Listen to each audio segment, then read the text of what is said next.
téléphone portable. Parce que... De porter les téléphones et ah non, c'est pas eux qui nous demandent, mais il y a quelqu'un qui me demande d'éteindre les téléphones portables, ils sont où s'insérer? On est là? On est là. C'est pas eux qui demandent. Ouais, pardon, on est là. Voilà, donc c'est de ma faute. j'ai vu quelqu'un qui levait un téléphone portable, je me suis dit, il faut passer. Ok. Il faut éteindre le téléphone portable parce que vous participez à un vrai spectacle. Si vous en avez pas, vous faites comme moi, vous prenez un factice, vous faites semblant. Ok? Et maintenant, de l'équipe de s'insérer, j'accueille le poète Joe dans la personne de XY. XY.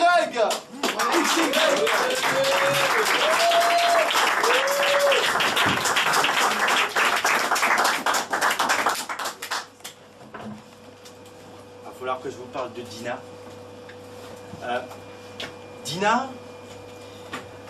Dina est une divine diva dodue et douée aux doudounes dignes de Bottero. Toute la journée, elle dodeline de la poitrine et des jambons avec les autres frangines sur les pavés d'un faubourg ou butine des faubourdons. Elle a vite compris que dans ce monde filiforme, lorsqu'on frise la tonne, il vaut mieux faire envie et faire fi de l'énorme. Car Dina est une insulte à la pesanteur, un fantasme lacté, qui réveille des envies de tâter du téton et de téter chez les mâles branleurs béats de ne pouvoir goûter du bois jusqu'au bout cette belle vache au pied de baleine. C'est la mamelon qui vient servir à boire aux Romus et Romulus qui lapent cette louve.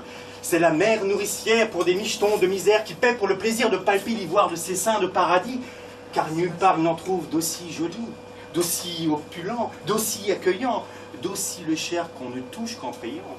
Elle essore les pécores de leurs fantasmes, elle s'enrichit de leur orgasme.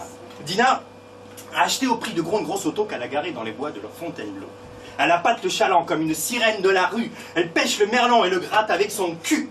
C'est la plus gironde des hôtesses qui accueille dans son hôtel sans néon tous les julots à la ronde. Ils dépensent pour ses fesses toute leur sueur et leur pognon. Ils saignent dans les bras d'une putain tous les plaisirs qu'ils n'ont plus à la maison. Dina aime ses garçons, fait commerce du jus de ces joncs anonymes qu'elle butine, taquine dans la moiteur tropicale de ses lèvres purpurines.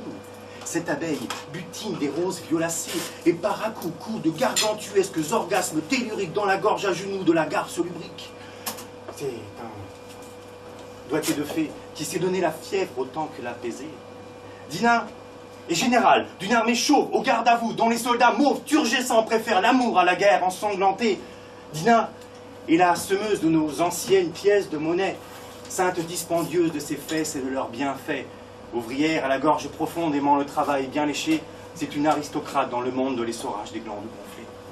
Mais Dina, à l'amour, doit payer le prix. Le libertaire, ni Dionysos, a vécu. Sous son sein, son sang de sainte fut souillé. Ses miches d'airain, pétrins 1000 fois pétris, furent souillés par des germes empoisonnés.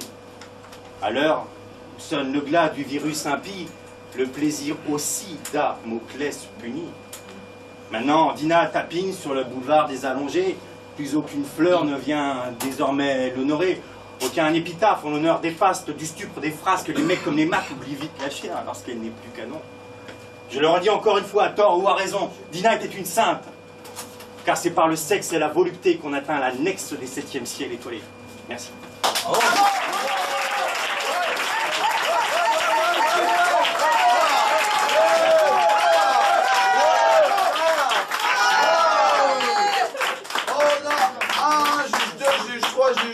Juge 5 juges. On a 1,